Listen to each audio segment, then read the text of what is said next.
Hello friends, welcome back to this revision series of audit where in today's revision video we are going to revise very small and important essay, that is essay 600, using the work of other auditor. See 600 O type का है, other and auditor, so O. So this way we can remember this using the work of other auditor. अब इसमें क्या बोलता है देखते हैं.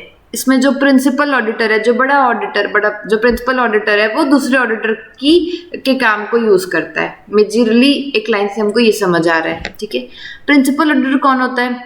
Auditor who uses the work performed by other auditor. ठीक है, auditor who uses the work perform by other auditor.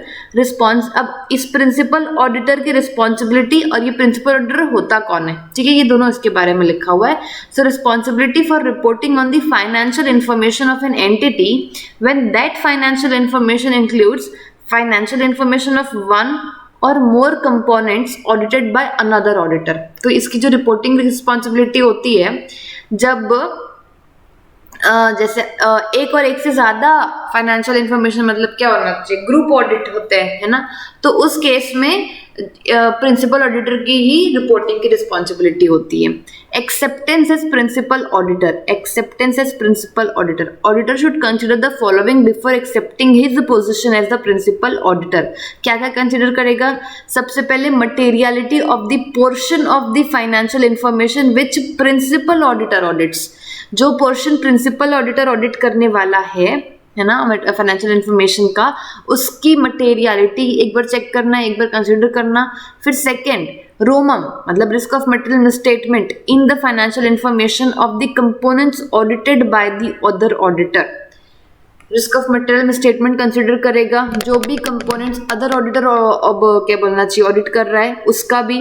पहले तो देखो, जो वो खुद ऑडिट करने वाला है उसकी मटेरियलिटी कंसिडर करेगा. उसके बाद सेकेंड, जो सामने वाला मतलब जो अदर ऑडिटर ऑडिट करने वाला है जिस कंपोनेंट का, उसकी risk of material misstatement consider करेगा, है ना. उसके बाद सर, प्रिंसिपल ऑडिटर की degree of knowledge regarding the business of components. पहले तो वो चेक करेगा ना कि मतलब उसको बिजनेस के बारे में तो पता है ना, सारे कंपोनेंट्स के बारे में तो पता है ना जिसका वो ऑडिट करने वाला है. पहले खुद जो करेगा उसकी मटेरियलिटी, अदर ऑडिटर जो करेगा उसका रिस्क ऑफ मटेरियल स्टेटमेंट. खुद के पास नॉलेज है ना बिजनेस ऑफ कंपोनेंट्स के लिए, वो. फिर fourth, performance of additional procedures as set out in this SA regarding components audited by other auditor. Other auditor ने जिस भी कंपोनेंट का ऑडिट किया है तो उसमें वो क्या एडिशनल प्रोसीजर्स परफॉर्म करेगा या करना चाहिए या नीड है करने की, तो फिर वो उस चीज को भी एडिशनल प्रोसीजर्स को भी परफॉर्म करने के लिए कंसिडर करेगा. तो ये चार चीजें वो कंसिडर करेगा before accepting this position as an principal auditor. ठीक है, अब प्रिंसिपल ऑडिटर का क्या प्रोसीजर रहता है? सी, सबसे पहले तो ये है कि उसके पास राइट है to visit the components and books of accounts examine करने का और रिकॉर्ड्स एग्जामिन करने का भी उसके पास राइट है. अगर वो प्लान कर रहा है अदर ऑडिटर के काम को यूज करने का, तो उसके लिए ना अदर ऑडिटर की कंपिटेंस भी चेक करना. If he isn't member of ICAI, अगर वो ICAI का मेंबर नहीं है और आपने उसको एज एन मतलब उसके काम को आपको यूज करना है, तो आप उसकी कंपिटेंस भी एक बार इवेल्युएट कर लेना, that is he competent enough. Okay, फिर perform the procedures to obtain sufficient appropriate audit evidence that work of other auditor is adequate for principal auditor's purpose. वो परफॉर्म करेगा प्रोसीजर्स ताकि उसको एविडेंस मिले कि जो मैं अदर ऑडिटर का काम यूज करूंगा ना, वो प्रिंसिपल ऑडिटर मतलब वो खुद के लिए एडिक्वेट तो है कि नहीं है. ठीक है, वो कैसे करेगा? सबसे पहले अदर ऑडिटर को वो एडवाइस करेगा of the use of his work and coordinated the planning stage itself. वो शुरू से ही उसको कोऑर्डिनेट करेगा, प्लानिंग स्टेज में कैसे काम करना है, सब चीज़ों की एडवाइस देगा. उसके बाद वो ऑडिटर को इन्फॉर्म करेगा about areas requiring special consideration. वो बताएगा देखो इन एरियाज में आपको स्पेशल कंसिडरेशंस देना है. फिर procedures for identifying inter component transaction and time table for audit completion. ठीक है, ये सारी चीज़ें उसको बताएगा. बाद में वो टाइम टेबल भी बना के देगा कि देखो इस टाइम तक ऑडिट कंप्लीट कर देना, इस एरियाज पे ज़्यादा कंसिडर करना, स्पेशल कंसिडर करना. फिर जो इंटर कंपोनेंट ट्रांजैक्शन है उनको भी आइडेंटिफाई करने का प्रोसीजर वो ऑडिटर क्या बोलेगा, क्या करेगा, इन्फॉर्म कर देगा, ठीक है। फिर advise other auditor about significant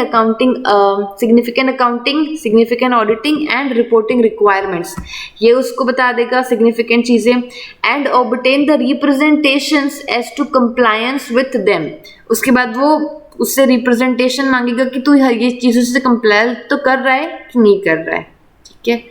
तो ये प्रोसीजर्स वो परफॉर्म करेगा। उसके बाद जो प्रिंसिपल ऑडिटर है might discuss with the other auditor procedures applied, कि कौन कौन से प्रोसीजर आपने अप्लाई किए, और फिर जो रिटर्न समरी है of his audit procedures in the form of questionnaire. देखो जो प्रिंसिपल ऑडिटर है ना वो क्वेश्चनायर बना के देगा अदर ऑडिटर को, ठीक है, एक चेकलिस्ट या क्वेश्चनायर फॉर्म में, फिर उसकी वो आंसर्स मांगेगा, फिर उसको वो रिव्यू करेगा और डिस्कस भी कर सकता है और रिव्यू करेगा प्रिंसिपल ऑडिटर, ठीक है। उसके बाद nature, timing and extent of audit procedures depend on his knowledge of professional competence of other auditor which is enhanced from the review of his previous audit work। देखो nature, timing and extent of the other procedures मतलब अगर other auditor का knowledge अच्छा है, उसने अच्छे से काम किया है, तो हमको कम काम करना पड़ेगा, है ना। वो डिपेंड करता है कि उसकी नॉलेज क्या है, तो और वो नॉलेज इन्हांस कैसे होगी, हमको सबसे पहले ना उसके प्रीवियस ऑडिट वर्क रिव्यू कर लेना चाहिए, ताकि हमको पता चले कि बंदा कैसा है, बंदा की परफॉर्मेंस कैसी है, ये सब। So these 5 points are the principal auditor's procedures। एक बार फटाफट रिवाइज कर लिया। उसके बाद राइट टू विजिट है, मतलब राइट है टू विजिट द कंपोनेंट्स। उसके बाद एग्जामिन करने का बुक्स ऑफ अकाउंट्स और रिकॉर्ड्स को, प्लानिंग करेगा टू यूज, इफ अगर he use to plan the work of other auditor तो उसकी कंपिटेंस इवैल्यूएट करेगा। उसके बाद प्रोसीजर्स परफॉर्म करेगा ताकि उसको एविडेंस मिल जाए कि जो वर्क वो अदर ऑडिटर का यूज कर रहा है वो एडिक्वेट तो है ना उसके पर्पस के लिए। कैसे इवैल्यूएट करेगा, कैसे प्रोसीजर परफॉर्म करेगा, एडवाइस करेगा, प्लानिंग स्टेज में कोऑर्डिनेट करेगा, इन्फॉर्म कर देगा ऑडिटर को कि ये चीज़ों में ध्यान देना, टाइम टेबल बना देगा ऑडिट कंप्लीशन का। उसके बाद एडवाइस कर देगा अदर ऑडिटर को significant accounting, auditing and reporting requirement आपके, फिर रिप्रेजेंटेशन ऑब्टेन कर लेगा। फिर वो डिस्कस करेगा अदर ऑडिटर के प्रोसीजर्स के साथ जो भी उसने अप्लाई किया है, और ना वो क्वेश्चनायर और चेकलिस्ट बना के दे सकता है ताकि फिर उसके वो रिटर्न समरी को भी रिव्यू कर सके। उसका काम किस पर डिपेंड करता है, नॉलेज पे सामने वाले की, वो कैसे इनहेंस होगी from the review of his previous audit work. फटाफट रिवाइज भी कर लिया। सेकेंड टॉपिक मतलब next topic, role of principal and other auditor, coordination between auditors होना चाहिए। तो प्रिंसिपल का रोल क्या है, it is necessary to issue written communication. Principal auditor other auditor को रिटर्न कम्युनिकेशन करेगा। जो प्रिंसिपल ऑडिटर है ना वो एडवाइस करेगा किसको, अदर ऑडिटर को, एडवाइस करेगा अदर ऑडिटर को ऑफ एनी मैटर जो उसको ध्यान में आया that may have important bearing on other auditors work, जो उसके काम आ सकता है, तो वो उसको कम्युनिकेट कर देगा और एडवाइस कर देगा, ठीक है। फिर principal auditor may require other auditor to answer a detailed questionnaire, जो क्वेश्चनायर बना के देता है तो प्रिंसिपल ऑडिटर क्या करेगा, उसको अदर ऑडिटर को बोलेगा कि आप अच्छे से डिटेल में आंसर लिख के दो regarding the matter on which principal auditor requires information for discharging his duties. ये हो गया role of principal auditor. Other auditor की क्या रोल है, other auditor knowing the context in which his work is to be issued by the principal auditor, वो coordinate करेगा principal auditor के साथ, नाटक नहीं करना ऐसे, ठीक है, नाटक मत करना। अदर ऑडिटर प्रिंसिपल ऑडिटर के साथ पूरा कोऑर्डिनेट करेगा, बताएगा जो भी वर्क वो कर रहा है प्रिंसिपल ऑडिटर के लिए। वो इंश्योर करेगा कि रेलेवेंट स्टैट्यूटरी रिक्वायरमेंट्स का कंप्लाई हो एंड रिस्पॉन्ड कर देगा क्वेश्चनायर को जो कि प्रिंसिपल ऑडिटर ने भेजा था, टाइमली बेसिस पे वो रिस्पॉन्ड करते जाएगा, ठीक है।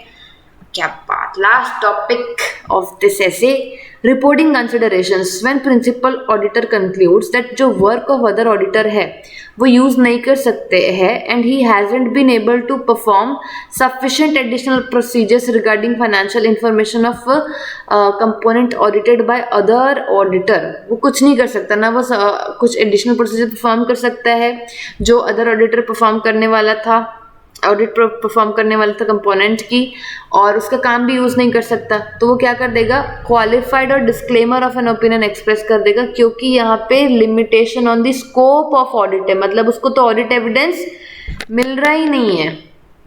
ऐसा पढ़ा था ना अपन ने, कब क्वालिफाइड और डिस्क्लेमर ऑफ एन ओपिनियन देते हैं, In all the circumstances, if other auditor issue modified other auditor's report, तो जो principal auditor है ना वो consider करेगा कि whether subject of modification is of such nature and significance in relation to financial information of entity that it requires modification of principal auditor's report. ठीक है, whether सब क्या बोल रहा है कि principal auditor should consider whether subject of modification is of such nature and significance in relation to financial information of entity that it requires modification of principal auditor report. क्या इतना मतलब वो ऐसा मैटर है क्या कि वो principal auditor के रिपोर्ट को भी वो मॉडिफाई करेगा, ऐसा मैटर है क्या? तो ये रिपोर्टिंग कंसिडरेशंस हो गए, 600 सीरीज खत्म हो गई। इसके बाद आगे की सीरीज कर लेते हैं और नोट्स आपको टेलीग्राम चैनल पे मिल जाएंगे। कमेंट सेक्शन पे आप लोग प्लीज़ बताइएगा, अच्छा लगा हो तो लाइक कीजिएगा, कुछ इम्प्रूवमेंट सजेशन टिप्स देने हो और जो भी लगा हो आप लोग कमेंट सेक्शन में बताइएगा, ताकि मुझे आगे और जो भी वीडियोस बनाने हैं वो कंसिडर करके आप लोगों की बातों को मैं बनाऊंगी। Till then keep revising, all the best, thank you.